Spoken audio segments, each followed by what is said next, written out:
കേരള കോൺഗ്രസിനെ UDF-ലേക്ക് ക്ഷണിച്ച UDF convener Adoor പ്രകാശിന് Roshy അഗസ്റ്റിന്റെ മറുപടി.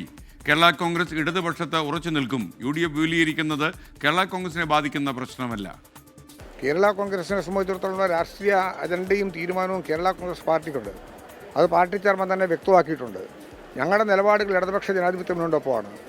ആ രാഷ്ട്രീയ സാഹചര്യങ്ങളിൽ ഒരു മാറ്റവും വരേണ്ട അന്തരീക്ഷം ഇന്നില്ലെന്ന് മാത്രമല്ല, നിലപാടുകൾ എന്നും ഉറച്ചു നിന്ന രാഷ്ട്രീയ പാരമ്പര്യമാണ് കേരള കോൺഗ്രസിനുള്ളത്.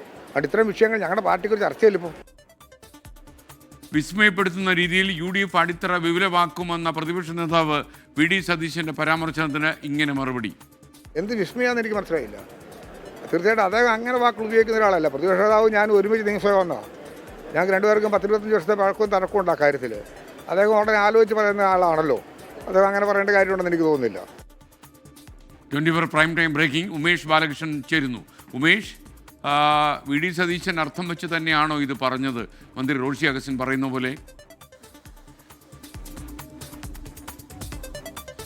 തീർച്ചയായും SKN കൃത്യമായി UDF കൺവീനർക്കും പ്രതിപക്ഷ നേതാവിനും വിമർശിച്ചുകൊണ്ടോ അല്ലെങ്കിൽ തള്ളിക്കൊണ്ടോ തന്നെയാണ് റോഷി അഗസ്റ്റിന്റെ ഇപ്പോഴത്തെ പരാമർശം 24-നോട് നടത്തിയിരിക്കുന്നത്.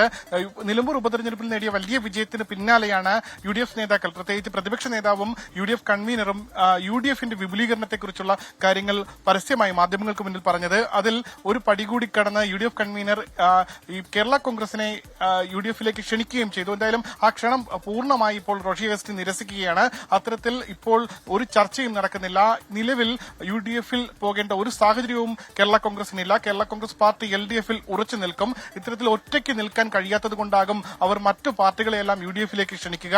എന്തായാലും അതിന്റെ സാഹചര്യമില്ല. ഇന്ന് കോട്ടയത്ത് കേരള കോൺഗ്രസിന്റെ സെക്രട്ടേറിയറ്റ് യോഗം ചേർന്നിരുന്നു. അതിലും ഈ തീരുമാനത്തിൽ അതായത് LDF-ൽ ഉറച്ചു നിൽക്കാനുള്ള തീരുമാനത്തിൽ തന്നെയാണ് ചർച്ചകൾ മുന്നോട്ട് പോയത്. അടുത്ത തദ്ദേശ സ്വയംഭരണ തെരഞ്ഞെടുപ്പിൽ കൂടുതൽ സീറ്റ് ചോദിക്കാനുള്ള തീരുമാനവും ഇന്ന് സെക്രട്ടേറിയറ്റ് യോഗം എടുത്തിരുന്നു. എന്തായാലും ജോസ് കെ മാണിയും സമാന അഭിപ്രായം തന്നെയാണ് പറഞ്ഞത്. LDF-ൽ ഉറച്ചു നിൽക്കും. എന്തായാലും പ്രതിപക്ഷ നേതാവിന്റെ വിസ്മയമുണ്ടാകും, 2026-ൽ വിസ്മയമുണ്ടാകും എന്നുള്ള പരാമർശത്തെയും അദ്ദേഹം തള്ളുകയാണ്. അത്തരത്തിൽ എന്ത് വിസ്മയമാണ് ഉണ്ടാകാൻ പോകുന്നതെന്ന് തനിക്കറിയില്ല. എന്തായാലും പ്രതിപക്ഷ നേതാവ് കൃത്യമായ കാര്യങ്ങൾ പഠിച്ചു പറയുന്നതാണ്. അദ്ദേഹം എന്തുകൊണ്ട് അങ്ങനെ പറഞ്ഞു എന്ന് തനിക്കറിയില്ല എന്നുള്ള കാര്യമാണ് റോഷി അഗസ്റ്റിൻ പറഞ്ഞത്.